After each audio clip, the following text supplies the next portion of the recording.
Hi everybody, and welcome to Logos Disciple channel on YouTube. My name is John, aka Rick. I'll be your teacher today, and we're going to be in lesson number 6 in our study of the Epistle of Paul to the Romans, verse by verse. So this is going to be our 6th lesson. Today we're going to be covering verses 26 through 32. But before we get into that, I need those of you that are watching these videos, I don't know how many of you are watching them to the end. If you do make it to the end, please leave me a comment stating, I'm making it to the end. I made it to the end. If you started watching for X or Y reason, you stop, leave me a comment and let me know why you didn't watch this video. If I'm open to all suggestions, comments, whatever. Don't be afraid. Make whatever comment you think is appropriate, because I'm trying to find a way, or trying to find an audience for these videos. I'm doing my absolute best to make it. So I don't know if I should make them short, make them long. I can make them whatever way. We can get into all the kind of details. If I had an audience that would be interested in all those details, we can get as deep as you want to go. But for now, until I receive actual comments, which is what I need, your feedback, to know how to improve these videos. So the first thing we're going to do today is let's review our past lesson. Okay, our last lesson was from verse 18 to 25. But before that, let's just review one more time the theme of this letter, which is very important. We have to keep it in mind, because from verse 18 on, everything is really the exposition of the theme that Paul states in verses 16 and 17. So he says, "For I am not ashamed of the gospel, because that gospel is the power of God for salvation to everyone who believes, to the Jew first, and also to the Greek," meaning it's universal. "For in it, in the gospel, the righteousness of God is revealed from faith or by faith, for faith, as it is written, the righteous shall live by faith." So that's the theme, and that's what Paul is trying to, is going to expound on all the verses. And as I've said previously, I'll repeat it again, it bears repeating. We have to see Paul as a trial lawyer. He's in a courtroom, and he's bringing a case, and the accused are all of us, humanity, and we're all being accused of sinners. So the first thing that Paul wants to do in this letter, he wants to make it perfectly clear that all of us are sinners, all of us have fallen short of the glory of God, and therefore are in need of salvation. So let's review last lesson, where we're talking about God's wrath, right? Which is a topic that you don't really hear hardly ever even mentioned, because in the days we're living, even the concept of any type of retribution, even hell, are topics that are never mentioned. The only thing that's revealed about us God is that God is love, but the other side of God, his justice and his righteous indignation against sin, is never mentioned. So we're called to preach the whole counsel of God's word, not just part of it. We can't pick and choose. We have to expound the word as it's given to us. So he was saying, verse 17, let's notice that the righteousness of God is revealed, or being revealed, because it's a participle. And the counterpart to that is the wrath of God is revealed, or being revealed from heaven against all godliness and unrighteousness of men, who by their unrighteousness suppress the truth. And then he goes on to say, for what can be known about God is plain to them, speaking of humanity, because God has shown it to them. For his invisible attributes, his qualities, namely his eternal power and divine nature, have been clearly perceived ever since the creation of the world in the things that have been made, so that they were without excuse. So what Paul is saying here, that God in nature has given a revelation of his power and his nature. Because when you contemplate nature, when you contemplate the creation, be it our planet, be it the universe or beyond the universe, or even if you go down to the subatomic level, it's like another world also, and it's so complex, and it has purpose, and it has design. So it speaks of a designer. It speaks of somebody who purposely made things. This is not something that comes by chance. So what Paul is saying, men really have no excuse, because the best testimony of God's power and his divinity is really the creation. So that men are without excuse. For although they knew God, they did not honor him as God or give thanks to him, but they became futile or vain in their thinking, and their foolish hearts were darkened. In other words, even though they received that revelation, they did not honor God or give him thanks, which would have been the natural reaction or natural expression according to that revelation. So man became futile or vain in his thinking, and his heart was darkened. Remember, darkened is always a metaphor for sin, a metaphor for foolishness, whereas light has to do with wisdom, right? Claiming to be wise, they became fools. And that's exactly what we see today, even though we're at a period in time where we're living in a time of information age where there's so much knowledge. There's a lot of knowledge, but not knowledge of God. So these men claiming to be wise, they become fools. And I think of atheists in particular, and atheists in their recent manifestation. And what happened? And they exchanged the glory of the immortal God for images resembling mortal man and birds and animals and creeping things. And we go back to the earliest civilizations, and you'll see that men made images of birds and animals and creeping things, and those were the gods. They were honoring the creation, but not the creator. They exchanged the glory of God.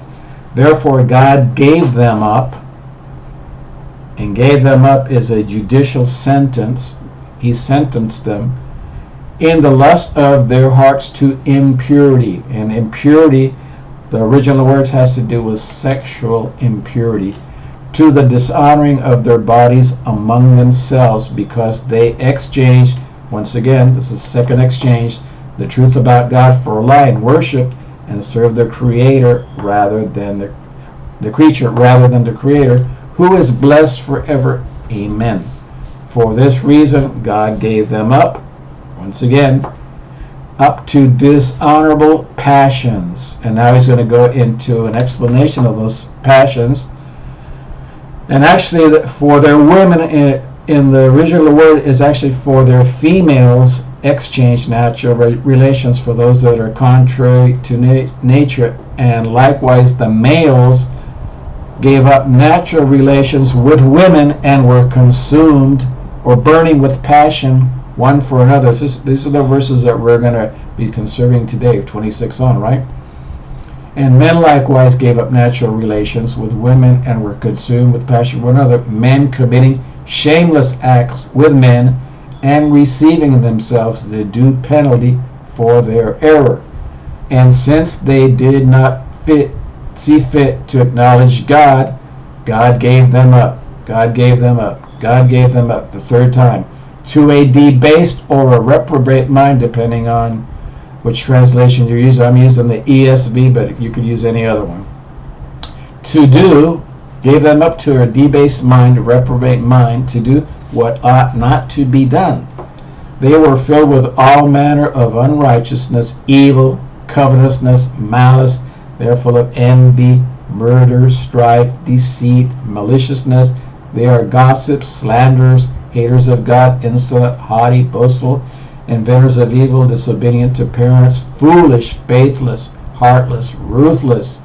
Though they know God's righteous decree that those who practice such things deserve to die, they not only do them but give approval to those who practice them. So we can see how the effect on humanity of not receiving God's revelation and exchanging the truth for lies. God's truth, remember, God defines truth. Jesus said, I am the way, I am the truth, and the life. So whatever reality is defined by God. We don't define reality. We accept the reality that God has already defined and already made. So having read the first verses, let's dive into the study. Lesson 6, God's righteous judgment. And let's see what we can learn. Okay, let's go start with the first verse. For this reason being what we read previously about how men exchanged the truth and the glory of God for images and lies. For this reason, with the preceding, God gave them up to dishonorable passions, for their women exchanged natural relations for those that are contrary to nature. Because they exchanged, in other words, here, take your glory, here, take your truth, give me the images, give me the lies. Exchange the glory of God for images and exchange the truth of God for a lie, verses 24 and 25. God gave them up. God passed a sentence on them. He sentenced them. And what was the sentence? The punishment for the conduct involved in idolatry was their being given over to shameful lust. Shameful lust. These are things that normal people wouldn't even mention. They're just so shameful, and they're just so unbecoming of rational human beings. But the punishment that God gives them, and this has to do a lot, especially in antiquity, where idolatry almost always led to some type of sexual passion, some type of sexual activity, and a lot of the cults, the ancient cults, fertility cults especially, had a lot of sexual activity in them. And then according to the plain teaching of Scripture, sexual intercourse was intended for a husband and his wife. That's why he says they exchanged natural relations, what God designed. God designed Adam and Eve, and they were equal powers. Some translations say help meet. I go with the other one, that they were equals, and they were complementary. They were made one for the other. Each one meets the needs and complements the other one. And God designed sex, and he gave it, what? For procreation and for husbands and wife to be one, to draw close to each other, to satisfy each other's desires and needs. So that was that's what we're talking about when we're talking about natural relations. But men, when they put aside God and the truth of God, then everything becomes perverted, and everything then is contrary to nature. And then man actually tries to justify that contrariness rather than accepting their evil and their wrong. And then he says, and the men likewise gave up natural relations with women and were consumed with passion for one another, men committing shameless acts with men and receiving in themselves the due penalty for their error. I just want to make a small point here. When we're talking about when Paul wrote this, he was writing this more than likely from Corinth. And Corinth was famous because on the Acrocorinth, on the highest point, there was a temple. I can't remember what god it is right now. But in that temple, there were 1,000 prostitutes there for their acts of worship to that god. There was a god of fertility. I just can't remember the name right now. And what happened when you think about the Roman Empire in the first century? Remember, this is an empire that had conquered the whole world, had all the riches of the world. They had slaves to do all the work. So there was a lot of celebrating going on. And what happens when there's a lot of free time, when you have the means, men eventually tire of the normal relations, and then they start going into other ways because they're no longer satisfied. Because those passions that are in them, that are burning them up, are not extinguished by having normal sexual relations. It has to go up another notch and another notch and another notch. And we can bear witness to that because we're living in an age of rampant sexuality, promiscuity, to the point that even a lot of the youth in our churches are actually engaging in sexual relations before they're even married. And then, since homosexuality has become normalized within our culture, then that even adds another temptation. So weak-minded boys and girls, men and women, may find themselves tempted and fall into that lust, or even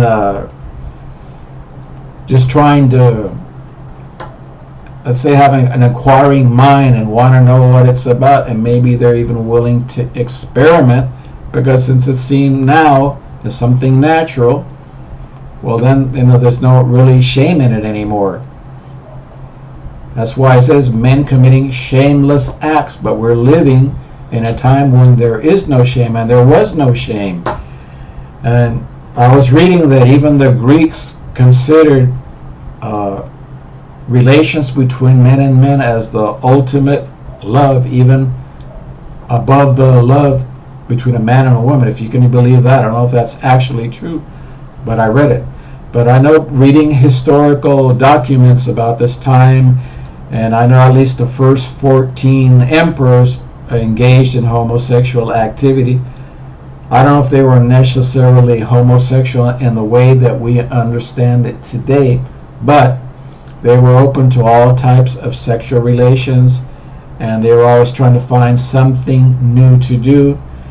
And I know there was a time in first century Rome when men were actually seeking young men, effeminate men, pre-puberty men, and having sex with them. So this was a really perverted thing that's going on.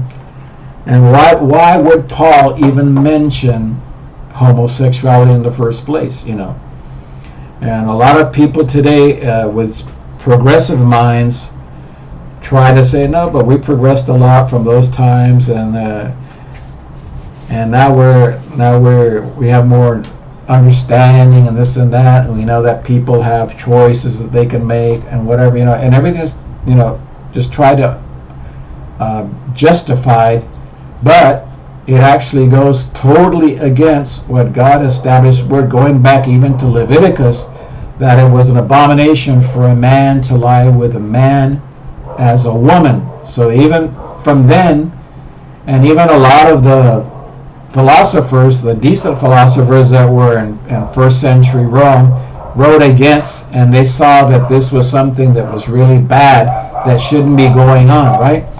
So God gave them up, abandoned what God had designed and provided. This is not the natural way of having sexual relations, but is against what God intended in creation. Men were burned up with a powerful but unnatural passion. It was like a flame. It just consumed them. Shameless acts is equivalent to the verb translated degrading. In verse 24, it means dishonor, contempt, shame, disgrace.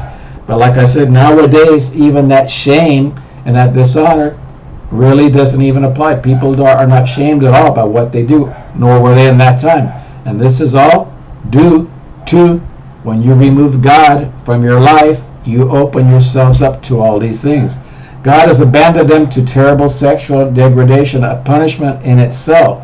When we're talking about due penalty, and I give you this verse here, Galatians 6, 7, 8, where it said, let's go to Galatians 6, 7, 8 for a moment. And I'm sorry about the dogs that are barking, but I don't have a soundproof room like I would have. And verse 7, it says, do not be deceived. God is not mocked, for whatever one sows, that will he also reap. For the one who sows to his own flesh will from the flesh reap corruption, but the one who sows to the Spirit will from the Spirit reap eternal life.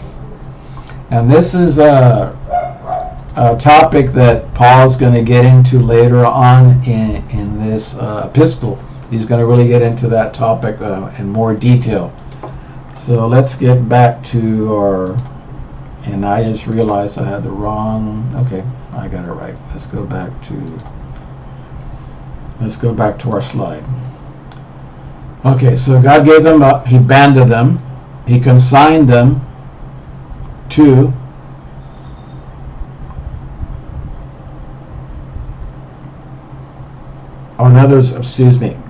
men gave up, abandoned what God had designed and provided. This is not their actual way of having sexual relations, but it's against what God intended in creation.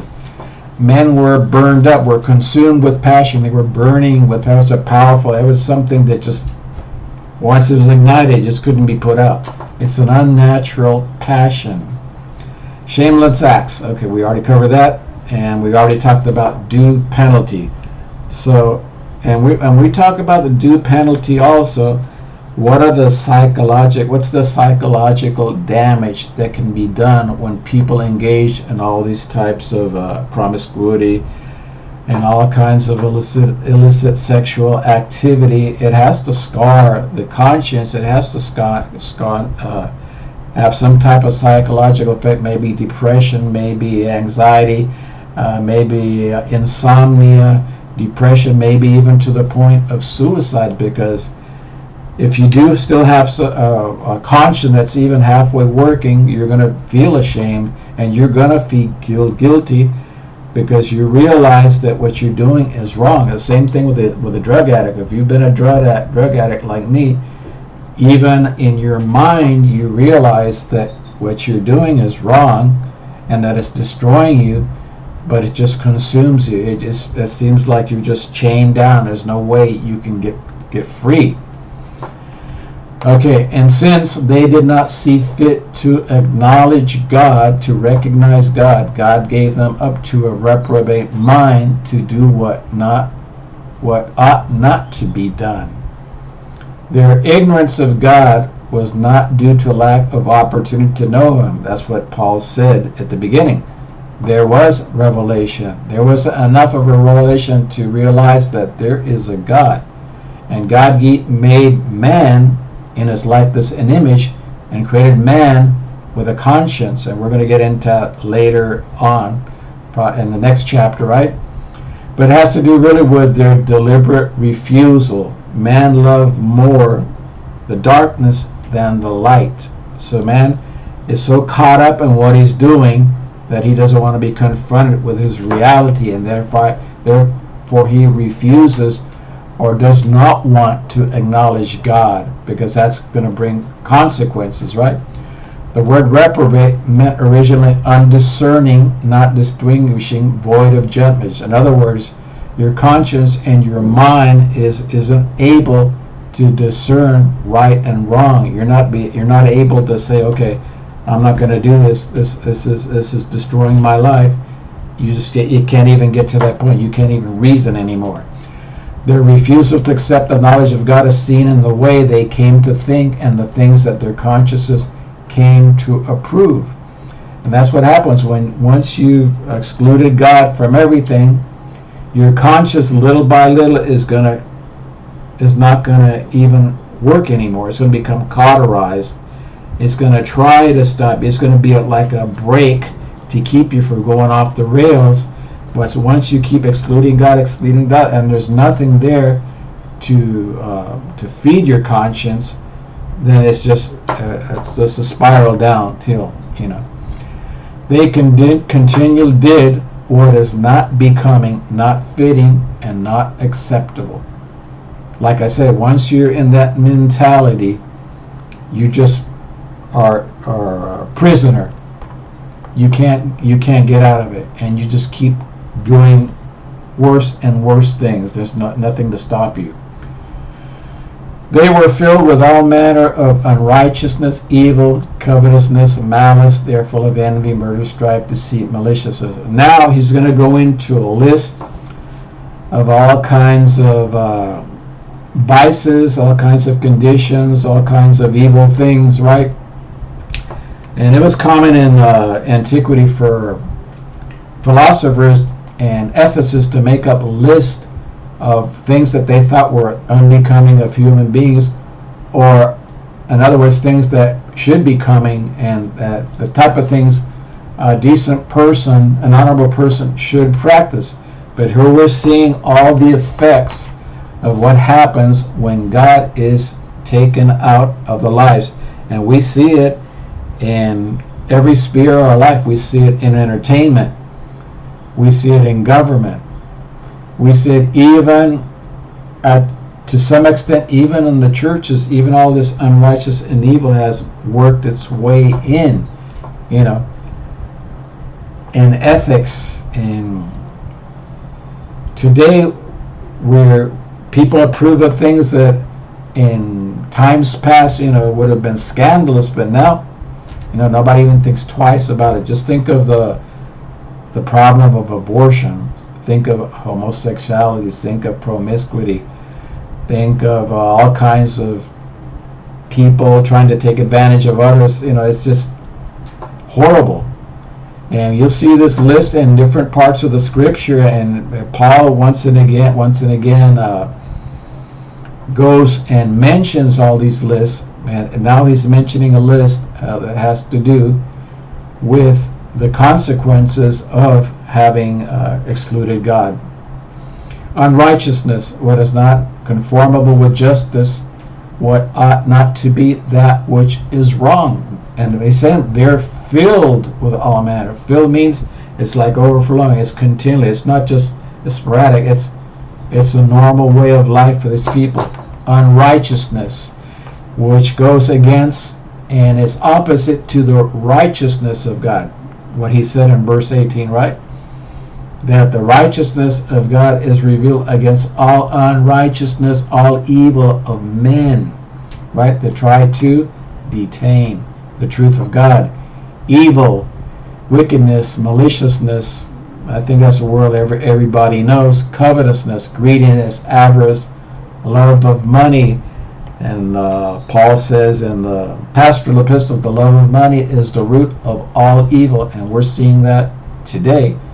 People, for anything, will sell out their principles, whatever, for a couple of dollars, Malice, evil in a moral sense, wickedness of heart, life, and character. These are things that we see daily in lives of people who live running from God, who have removed God from every aspect of their life.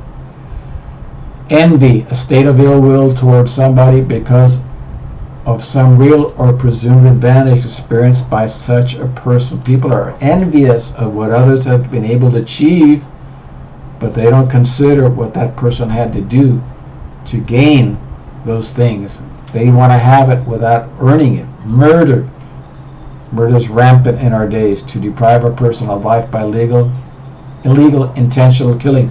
So once you view human beings as just an animal that has no soul, that's not really created in the image and likeness of God, life really has no value. Strife, conflict resulting from rivalry and discord. People are always fighting. They want to have the last word. They want to impose themselves on others. Deceit in our electronic age, every day we learn of another way of deceiving people, deceived by using trickery and falsehood, malice, and evil disposition, leading one to habitually engage in malicious acts. So this just goes on and on and on. It's like never ending. They are gossips, slanderers, haters of God, insolent, haughty, boastful, inventors of evil, disobedient to parents, foolish, faithless, heartless, ruthless, gossips. You know how terrible gossiping is, and it's even more terrible when it's within a congregation. That's forgiveness. I can't find the time when there's actual silence that I can record this. I'm sorry, and I can't edit this either because I don't have a really good computer to edit this, so I'm sorry. These are people that are whispering things and lies, and it just keeps going to discredit people. Slanderers, what the Gospels do secretly, the slanderers do openly. Haters of God. The original word refers to those who are hated by God. However, here it indicates those who hate God. Just there's people that actually hate God. One of these atheists actually wrote a book, God is Not Good, and put the blame for all the evil in the world on fanatics, religious fanatics, insolent. See 1 Timothy 1:13. This marks overweening individuals. They treat others with contempt as if they, the insolent ones, are they alone amount to anything and others amount to nothing. They're the only ones that have any value. Depreciating or disrespecting their fellow person, their brother and sister. Arrogant. These fellows consider themselves supermen. Boastful. They go hand in hand. Such people are constantly bragging about themselves. Lamech in Genesis, Sennacherib in 2nd Chronicles.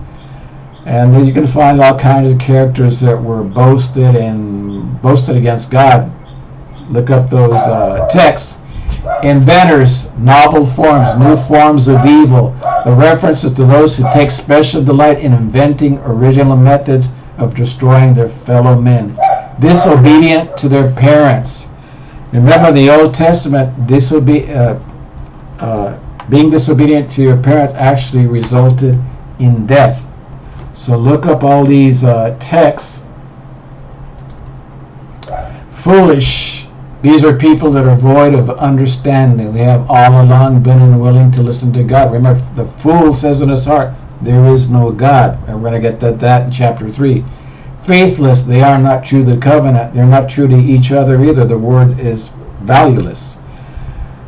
Loveless. The meaning is without natural affection. There's no type of natural affection, empathy with their fellow human beings. In this connection, think of present-day abortion, for which all kinds of excuses are being invented. Abuse of the elderly, abuse of children. Pitiless, the references to people without mercy, cruel persons, ruthless ones. Read Luke 10 about the Good Samaritan, and you can see in that story characters who were pitiless. They had no empathy, no mercy for a person who was on the floor dying. Though they knew God's righteous decree that those who practice such things deserve to die, they not only do them but give approval to those who practice them. The perpetrators of the crimes can distinguish between right and wrong. They know that those who practice such vices are worthy of death. And we're going to see that in the next chapter. But the conscience that God put in our hearts and our minds can distinguish between right and wrong.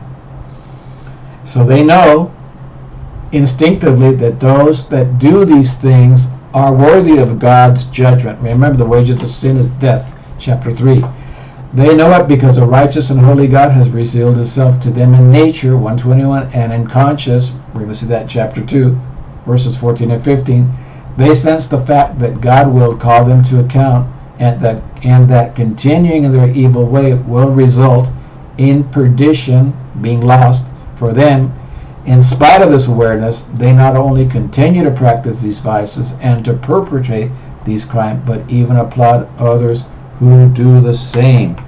Why? Because there's a company in misery. Those that do all these evil things try to find other people that are in the like-minded, so that'll appease their conscience, right? Because they say, well, I'm not the only one doing this. There are other people that think just like me, just as evil as me. That makes them feel a little better. So we come to the end of this, and I'm sorry for all the dogs barking, but I hope sometime in the near future I have a better computer that I can edit, and then I can be able to go back and edit. It's just too time consuming for me. Just to study alone takes so much time, and then if I have to actually edit videos, it'd be too time consuming. So if this study blesses you, please subscribe. At least hit the like. If it's been blessed and you think you've learned anything, share it, comment it amongst your friends, and please leave me a comment.